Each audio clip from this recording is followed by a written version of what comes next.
اشراق کی کم سے کم 2 رکعتیں، زیادہ جو ہے وہ صحیح مسلم میں آتا ہے 12 رکعت بھی آپ صلی اللہ علیہ وسلم پڑھا کرتے تھے. جب کبھی آپ کی تہجد کی نماز چھوٹ جاتی تو آپ اشراق کے وقت میں 12 رکعتیں ادا کرتے. اشراق، چاشت، اوابین، دوحا، یہ چاروں ایک ہی نماز کے نام ہیں. اس کو اوابین بھی کہا گیا صحیح مسلم میں. جب اونٹوں کے بچوں کے پاؤں جلنے لگ پڑے تو توبہ کرنے والوں کی وہ نماز ہے 10-11 بجے کے قریب، دوحا. اس کو ہم اردو میں چاشت کہتے ہیں، عربی میں تو چین ہی ہوتا. چاشت دوحا کا ہی ترجمہ ہے. اشراق سورج نکلنے کے بعد، سورج جب اچھا خاصا بلند ہو جائے اس وقت افضل ٹائم ہے اشراق کا یا چاشت کا. آپ پڑھ سکتے ہیں 2 نفل کم سے کم ہے. وہ صحیح مسلم میں حدیث ہے کہ جسم کے ہر جوڑ کے عوض جو ہے وہ صدقہ ہے، اور جسم کے 360 جوڑ ہیں ان تمام کی طرف سے 2 رکھتے ہیں اشراق کی یا دعا کی کفایت کر جائیں گی. اور بخاری اور مسلم میں حدیث ہے کہ سیدنا ابو ہریرہ کہتے ہیں مجھے نبی صلی اللہ علیہ وسلم نے 3 کاموں کی وصیت کی: رات کو سونے سے پہلے وتر پڑھ لینا، مہینے میں 3 روزے رکھنا، اور اشراق کی نماز پڑھنا. انہی حدیثوں کی وجہ سے بعض لوگ اشراق کی نماز کو سنت موقدہ بھی کہہ دیتے ہیں علماء عرب میں سے، لیکن وہ بات ٹھیک نہیں ہے. سنت موقدہ نہیں ہے، سنت موقدہ وہی 12 ہیں، 2 فجر سے پہلے، 4 ظہر سے پہلے، 2 ظہر کے بعد، 2 مغرب کے بعد، 2 عشاء کے بعد. باقی نمازوں کی ٹائمنگ کے اوپر، نماز کی رکعتوں کی تعداد کے اوپر میرا مسئلہ نمبر ہے 30، وہ آپ دیکھ لیں، میں نے اس میں ڈیٹیل کے ساتھ. ضعیف ہے روایت جی.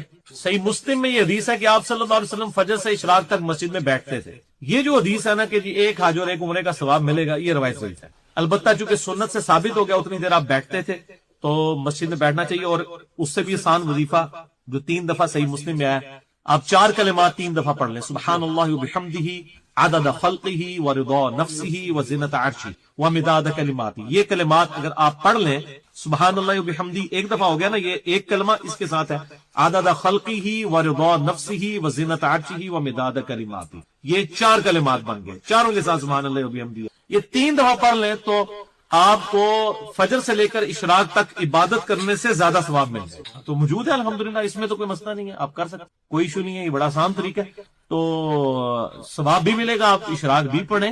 بعض اوقات لوگوں نے آفس میں یا اسکول میں ڈیوٹی پہ جلدی جانا ہوتا ہے تو وہ کر لیں اس طریقے سے کہ وہ آفس جا کے اگر کوئی ٹائم ملتا ہے ٹی بریک کے اندر یا اس وقت پڑھ لیں. تو اس طریقے سے فجر کی سنتیں چھوٹ جاتی ہیں تو فوراً بعد بھی آپ پڑھ سکتے ہیں. صحیح ابن خزیمہ اور ابن حبان میں حدیث موجود ہے، ترمذی میں بھی ہے لیکن وہ سند ضعیف ہے. اور مشکات کے اندر شیخ زبیر صاحب نے پوری اس کی فٹ نوٹ پہ لکھ دی ہے کہ یہ سند ضعیف ہے، صحیح سند بھی اس کی لکھ دی ہے.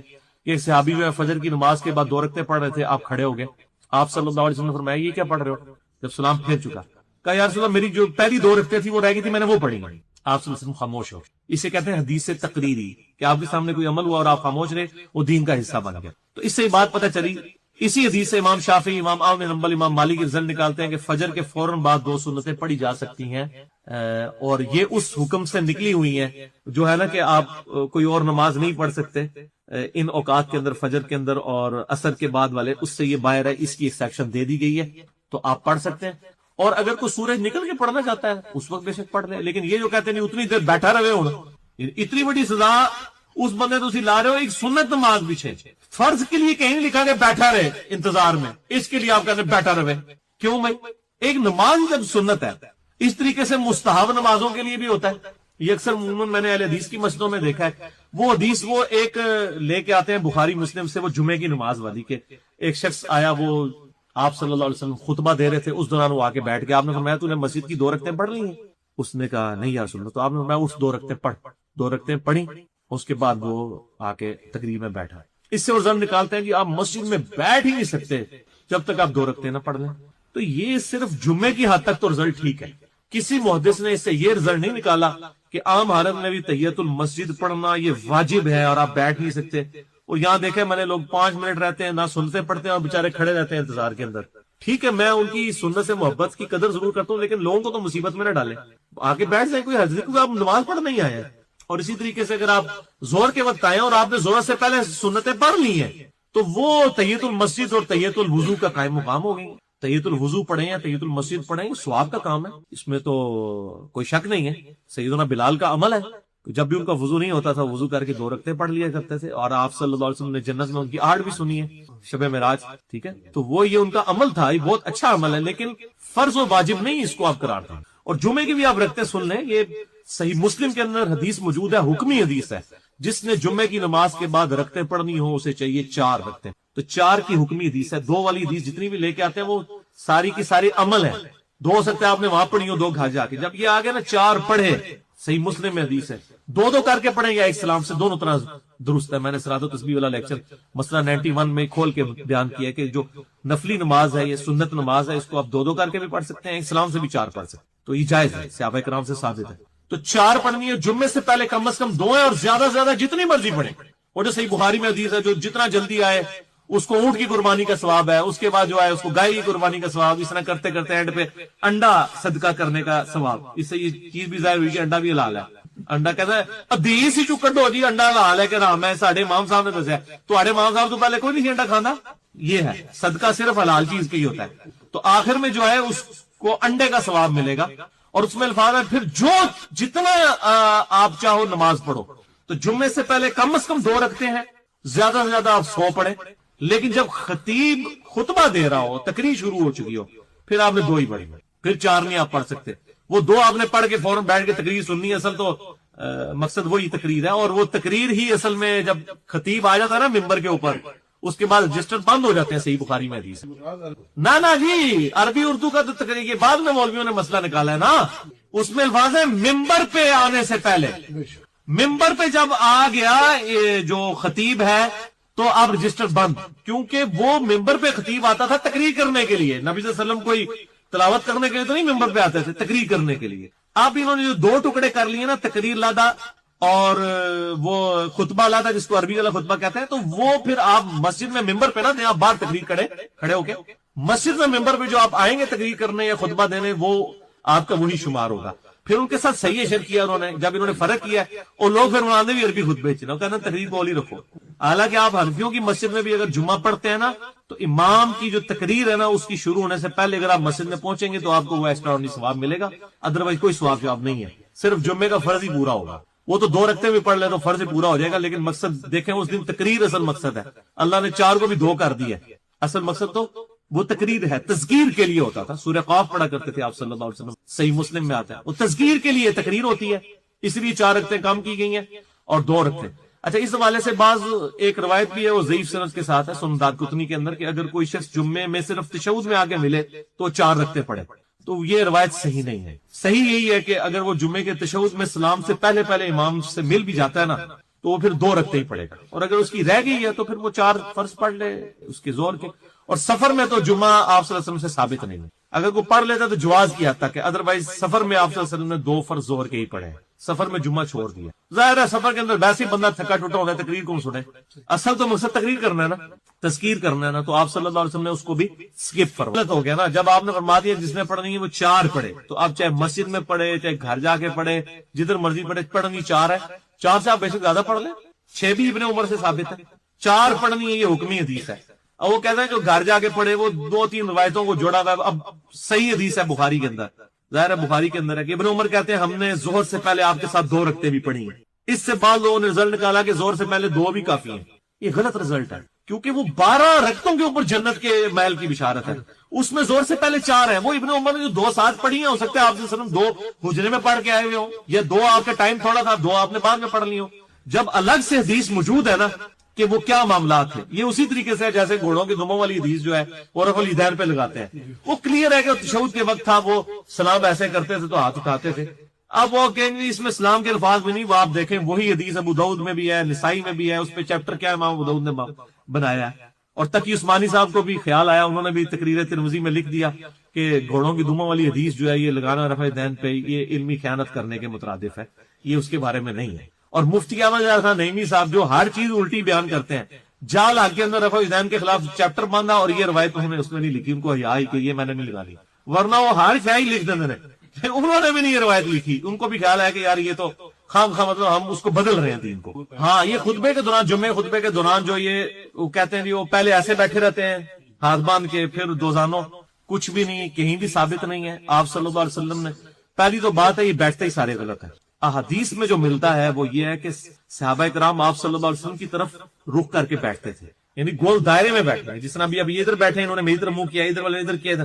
یہ قبلہ کی طرف منہ کر کے بیٹھنا جمعے کے خطبے کے دوران، یہ تو اس کا مقصد ہی نہیں ہے. تقریر آپ نے سن رہے ہیں، یہ قبلے کی طرف کو منہ کیا ہوا ہے، خطیب کی طرف منہ کرنا ہے. اور ایسے دائرہ بنا کے اس کے گرد بیٹھے، وہ پورا سیمی سرکل بنا کے اس کی طرف متوجہ رہنا ہے. اور اس میں صرف آپ صلی اللہ علیہ وسلم نے ایک چیز سے منع کیا، وہ ہے احتبا کر کے بیٹھنا. ویسے احتبا کرنا سنت ہے.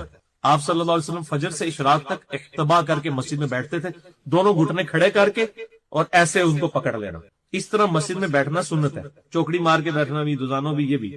لیکن آپ صلی اللہ علیہ وسلم کی ابو داؤد میں حدیث ہے کہ جمعے کے خطبے کے دوران ایسے کوئی نہ بیٹھے، کیونکہ اس میں ریلیکس ہوتا ہے، مطلب وہ نیند آ جاتی ہے، تو اٹینٹو ہو کے بیٹھنا ہے. اس کے علاوہ آپ جس طریقے مرضی سے بیٹھیں وہ ٹھیک ہے. یہ جو انہوں نے کیا ہوا نا، پہلے ادھر بیٹھے رہتے ہیں، دوسرے وہ یہ کہتے ہیں جی، وہ پھر اس میں کہتے ہیں، وہ کہتے ہیں جی وہ چونکہ 2 خطبے ہیں تو 2 رکعتاں گھٹ گئی نے جمعے دیاں تے او دی جگہ 2 خطبے آ گئے نے، او پھر وہ اپنی نماز پوری کر رہے ہوندے. ہاں، یہ پیچھے اس کی تھیم ہوتی ہے.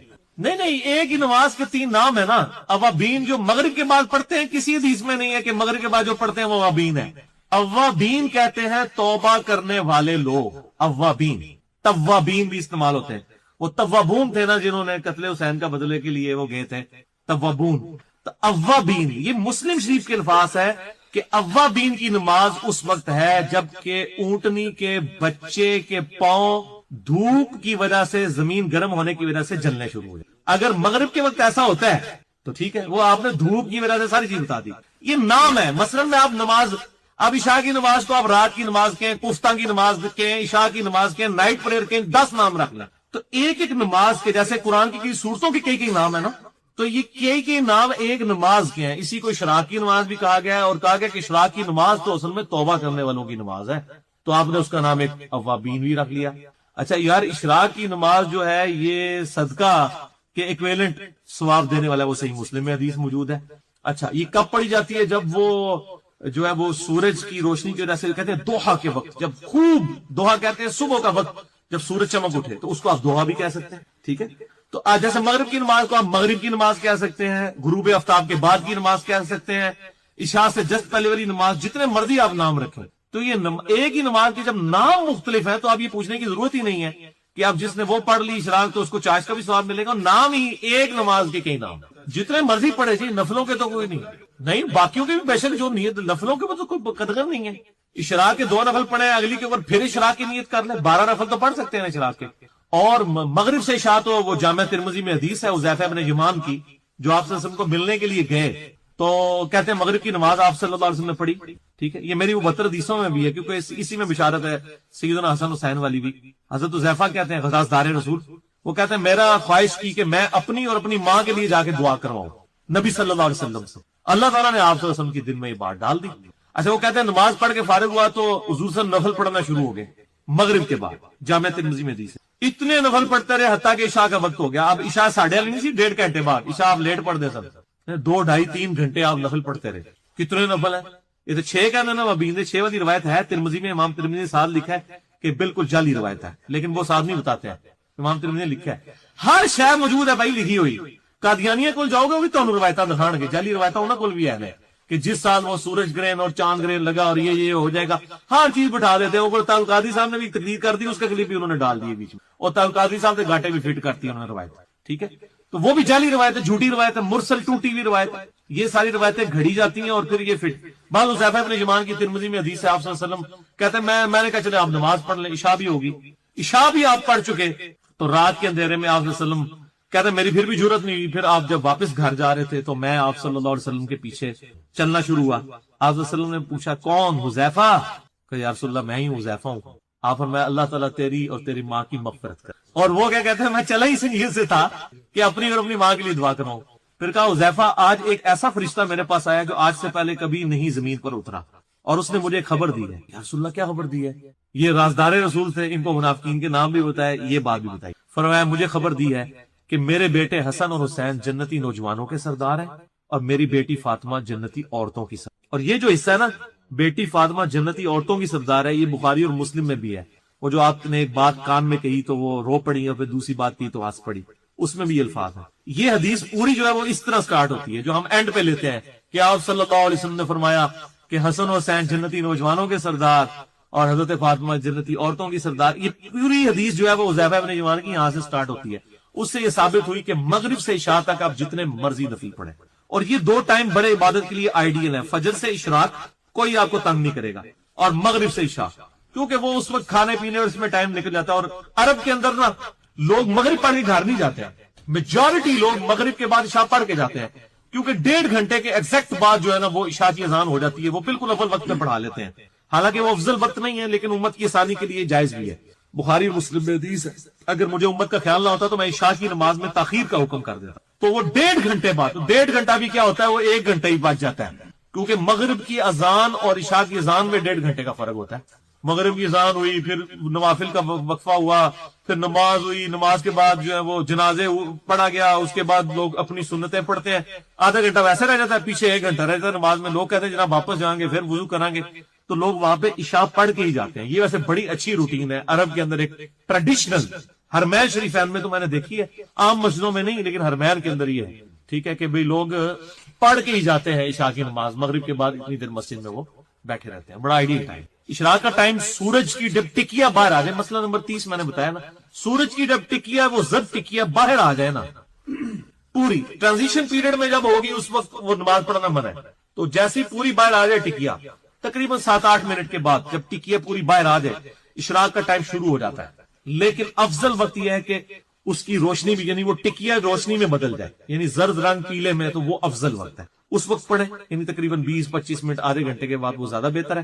باقی 7-8 منٹ کے بعد جیسے ٹکیا باہر آ جائے اب نماز جائز ہو گئی ہے، اس ٹکیا نکلے کے دوران نماز پڑھنا منع ہے، البتہ اگر کسی نے فجر پہلے شروع کر لی ہے تو بخاری اور مسلم میں حدیث ہے، جس نے 1 رکعت طلوع آفتاب سے پہلے پا لی اس نے فجر کی نماز پا لی، اور جس نے 1 رکعت غروب آفتاب سے پہلے پا لی اس نے عصر کی نماز پا لی۔ یہ ایک ہی حدیث ہے بخاری اور مسلم کی، لیکن آدھی حدیث پہ عمل کرتے ہیں آدھی پہ نہیں۔ حنفی کہتے ہیں نہیں عصر ہو جاتی فجر نہیں ہوتی، حالانکہ ایک ہی حدیث میں رزلٹ۔ تو یہ اس طریقے سے ظلم کرتے ہیں۔ میں آپ کو ساتھ ساتھ ان کی بےمانیاں بھی بتاتا ہوں کہ کس طریقے سے یہ لوگ امت کو دھوکہ دیتے ہیں، لیکن ظاہر امت نے تو کھول کے کوئی چیز پڑھنی نہیں ہے، اور مجھے جب غصہ آتا ہے میں کہتا ہوں یار مسئلہ یہ ہے کہ اکثریت تو دوزخ کے لیے وہی پیدا ہوا ہے، یہ قرآن کا فتویٰ ہے، سورہ الاعراف آیت نمبر 179، وَلَقَدْ ذَرَأْنَا لِجَهَنَّمَ كَثِيرًا مِنَ الْجِنِّ وَالْإِنسِ، اور ہم نے کثیر جن و انس جو ہیں وہ پیدا ہی دوزخ کے لیے، اور ساتھ اللہ نے وجہ بتائی ہے ان کی آنکھیں ہیں دیکھتے نہیں، کان ہے سنتے نہیں، عقل ہے استعمال نہیں کرتے، اولئک کالانعام بل ہم اضل، یہ تو چوپایوں کی مانند ہے بلکہ ان سے بھی گہری ہے۔ تو جب عوام الناس سیدھی سیدھی نہیں ہے اللہ کے لیے تو پھر عوام اسی طریقے سے چلے گی، بھوکتے ہیں، کیا کریں، سیدھی سی بات۔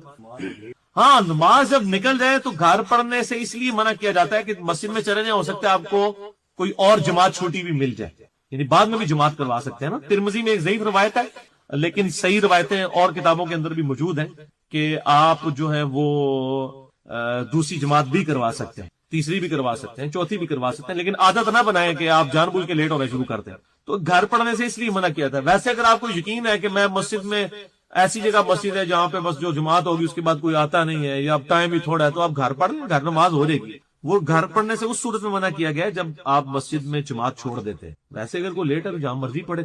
جب بخاری مسلم کی حدیث ہے پوری زمین میرے لیے مسجد ہے، پھر یہ مولویوں نے فتوے لگائے ہوئے گھر میں نماز نہیں ہوتی، غلط بات کرتے ہیں، یہ بےمانی کرتے ہیں۔ یعنی جب نبی صلی اللہ علیہ وسلم کہہ رہے ہیں پوری زمین مسجد ہے، پھر تو نماز کہیں بھی ہو سکتی ہے۔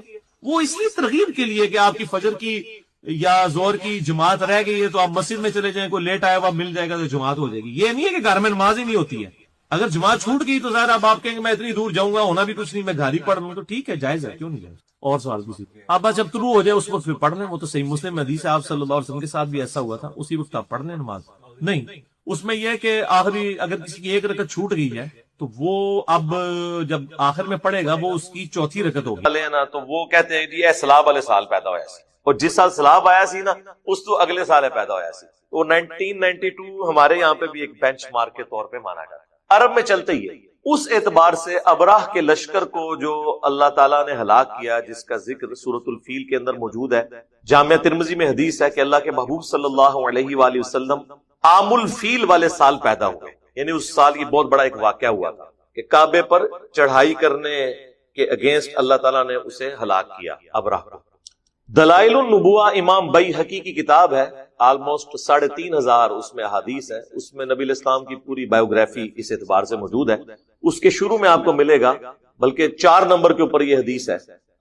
حضرت انس بن مالک کے شاگرد ہیں محمد بن اسحاق المتوفى 150 وہ کہتے ہیں کہ اللہ کے محبوب صلی اللہ علیہ وآلہ وسلم عام الفیل والے سال پیر کے دن 12 ربیع الاول کو صبح کے وقت پیدا ہوا، یعنی یہ اہل سنت کی کتابیں یہ بتاتی ہیں، حدیث کی کتابیں۔